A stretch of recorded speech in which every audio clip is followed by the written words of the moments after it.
So today we are going to try to harvest some of our sweet potatoes that have been in the ground for a little over 3 months now, maybe about 105, 110 days. Um, and we started these from slips that we grew from a sweet potato that we got at the local farmers market. And we basically let this sweet potato sprout in a glass of water for about 2 weeks, and it generated a whole lot of roots that are called slips. And then we individually split the potato into 10 or 11 pieces, each with a handful of these slips, and we planted them in the ground over here behind me. This part over here is on the south east side of our property, so it doesn't get sun a full 8 or 10 hours a day. It probably gets sun for about 4 to 6 hours a day. So this is more of an experiment, and we want to see. We tried a few different kinds of soils and potting mixes and fertilizers over here to see what, if any, of those methods work. So let's go ahead and harvest these potatoes and see what we got.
Huh.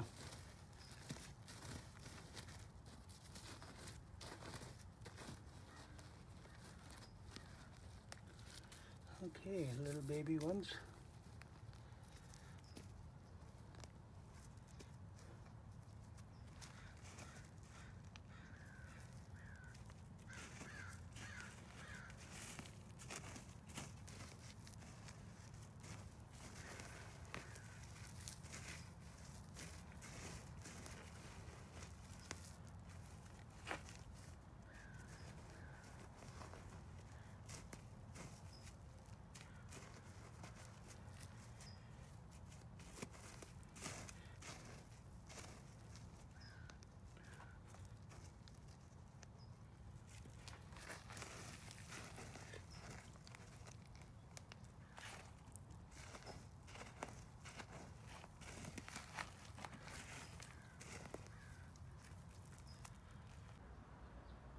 Okay, so we're back. We finished our digging of sweet potatoes, and here is our haul for the season.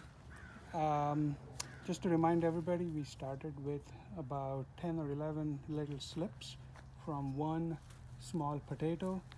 It was like a half a potato. And this year was just an experiment. As you can see, this is one that actually broke while it was coming out of the ground. But you can see that it is actually a purple Asian variety. And most of what we got was smaller baby potatoes, but we got some pretty good sized ones over here. And not bad for our first attempt, starting from one potato. And like I said, we experimented with many different kinds of soils and things like that. And what we found out was that if you have a more looser soil with a lot of pumice and peat moss, you tend to get smaller potatoes, but they end up being much more spread out. And if you start with more of the native California soil over here, it's a little more clay, it's a little more dense. You seem to get potatoes that are closer to the surface, a little bigger, but fewer in number. So again, it just depends on the kind of soil you have and how much work you're willing to do. But we are pretty happy with our first season of potato growing. And unfortunately, we don't have a kitchen to cook these in right now. So these will all go to a local shelter, soup kitchen, and hopefully they will be able to enjoy it. So thanks for watching, and we'll see you next time.